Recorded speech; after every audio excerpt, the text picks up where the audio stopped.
bin über eine historische Entwicklung Anfang der 90er Jahre in Deutschland in dieses Berufsbild hineingekommen.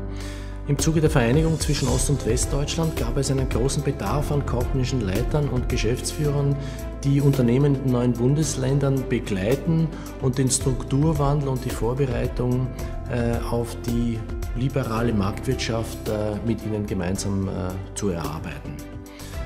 Im Zuge dessen habe ich eine Reihe von Unternehmen, mittelständischen Unternehmen als externer kaufmännischer Leiter begleitet und diesen Beruf habe ich dann weiterverfolgt. Um es in Zahlen auszudrücken, ich mache das daher seit mehr als 20 Jahren.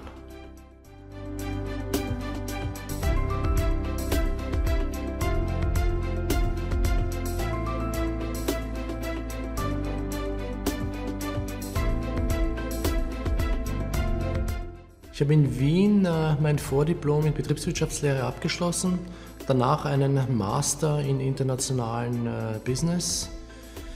Dann habe ich meine Berufslaufbahn begonnen, aber damit endet ja die Aus- und Weiterbildung nicht und seitdem habe ich also einen Abschluss in einem amerikanischen Wirtschaftsprüfer gemacht, eine Ausbildung als Trainer in Veränderungsmanagement für Unternehmen, eine Zertifizierung in IFRS und diverse andere kleine Weiterbildungen. Aktuell arbeite ich daran, mein Russisch auf ein arbeitsfähiges Niveau zu bringen.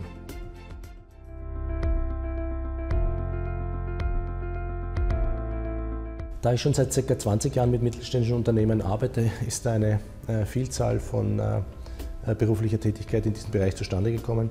Ich würde sagen, ca. 40 Mal habe ich einen Kurzstatus erstellt. Wo steht das Unternehmen in Bezug auf die wichtigsten Finanzkennzahlen und wo steht es im Markt?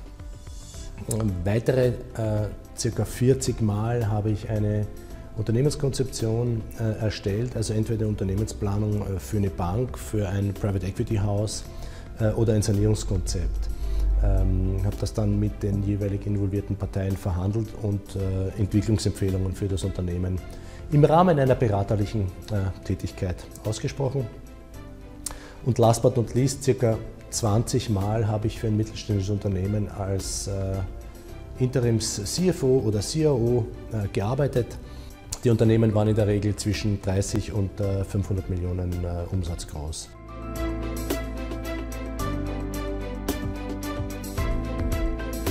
Ich denke, meine Hauptfähigkeit liegt darin, die Leistungsfähigkeit der Finanzabteilung Ihres Unternehmens oder Ihr Unternehmen als Gesamtes erhöhen zu können.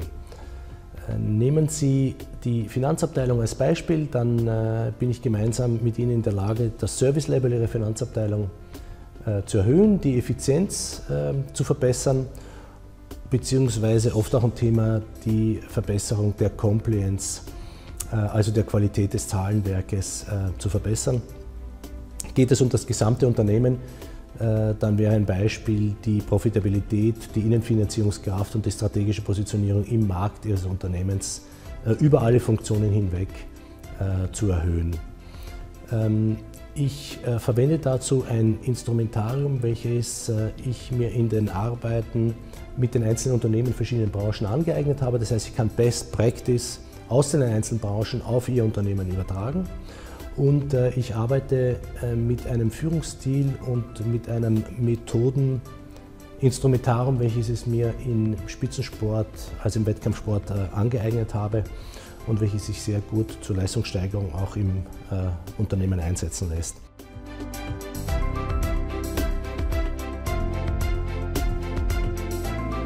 Metaphorisch ausgedrückt glaube ich, sagen zu können, dass ich Mutter Teresa und römischer Galeerentrommler in einer Person bin. Die Mutter Teresa baut die Beziehung zu den Mitarbeitern auf, versteht sie, kann sie dort abholen, wo sie stehen, hat Empathie und der römische Galeerentrommler erhöht die Schlagzahl und gibt die strategische Richtung vor. Beide brauchen einander, weil die höchste Schlagzahl erreichen sie nur dann, wenn sie eine Beziehung und eine Wertschätzung für ihre Mitarbeiter haben.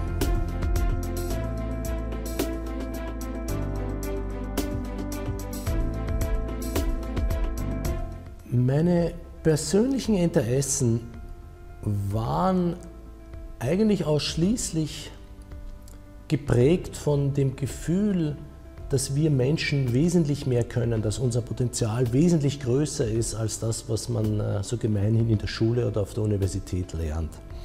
Und daher habe ich mich mit Disziplinen beschäftigt, die genau das für sich in Anspruch nehmen, nämlich das menschliche Potenzial voll entwickeln zu können.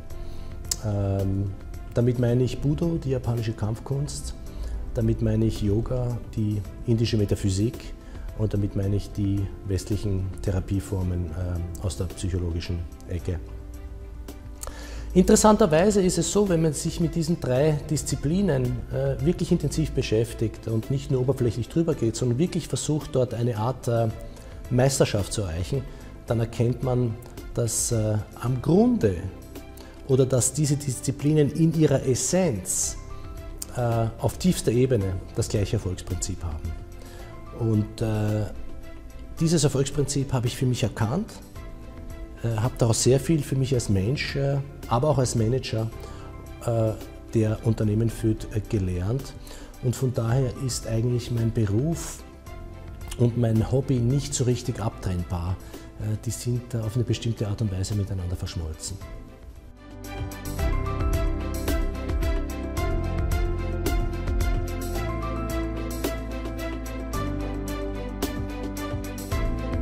Diese Lernkurve, die ich in diesem Bereich für mich durchlaufen habe, habe ich dann in meinen Einsätzen als Interimsmanager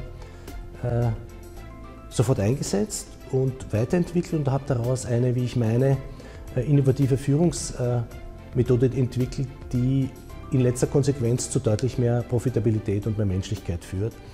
Und darüber habe ich ein Buch geschrieben und möchte damit diese Erkenntnisse mit Leuten, die daran Interesse haben, teilen.